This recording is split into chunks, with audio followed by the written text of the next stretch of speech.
Hello friends, this is Gabe Stepanic with Coda Financial Group with our April 2014 economic update. In this month's video, we'll be talking about some of the major market events that occurred in April. We'll also be discussing what might affect markets in the days and weeks ahead.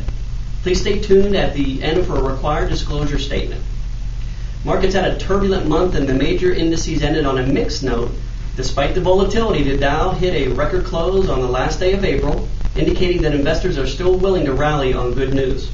For the month, the S&P 500 gained 0.62%, the Dow grew 0.75%, but the Nasdaq lost 2%. First quarter earnings season kicked off in April, and while the cold winter caused weak growth, company performance wasn't too bad. Overall, earnings and revenue growth were both up, though many firms struggled with slow demand. Business leaders did a good job of lowering expectations so that investors weren't surprised by the mediocre results.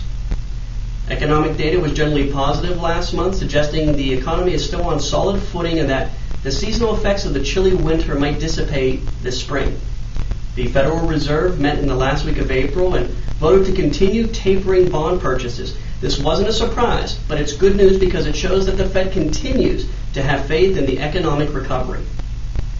Consumer spending, a major component of economic growth, soared in March by the most in nearly 5 years. Warmer weather brought Americans back to shopping malls and car dealerships, giving us hope that the economy is regaining momentum in the second quarter. Jobless claims rose unexpectedly in the last week of April, though economists believe that most of the increase is due to seasonal effects. The Easter holiday and school spring breaks can cause wild swings in data this time of year. We'll know more about the underlying strength of the labor market once the monthly jobs report is released. We got our first look at first quarter gross domestic product growth, and the current estimate is that the U.S. economy grew a sluggish 0.1%, mostly because of the lingering effects of winter. Keep in mind that this is just an estimate, and revised data may show a rosier picture.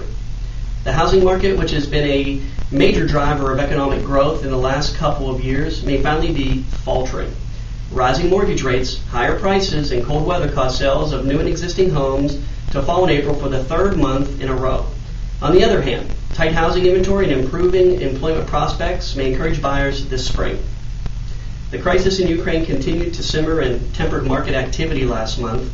While large-scale violence has been avoided so far, Russia massed troops on the border of Ukraine, and the new Ukrainian government seems to be losing control over much of the eastern part of the country.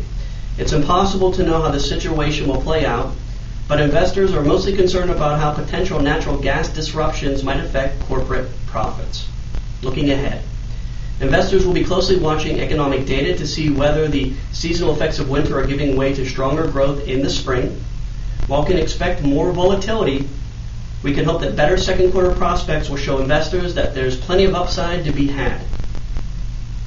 Once again, this is Gabe Stepanic with Coda Financial Group signing off for the month of April 2014.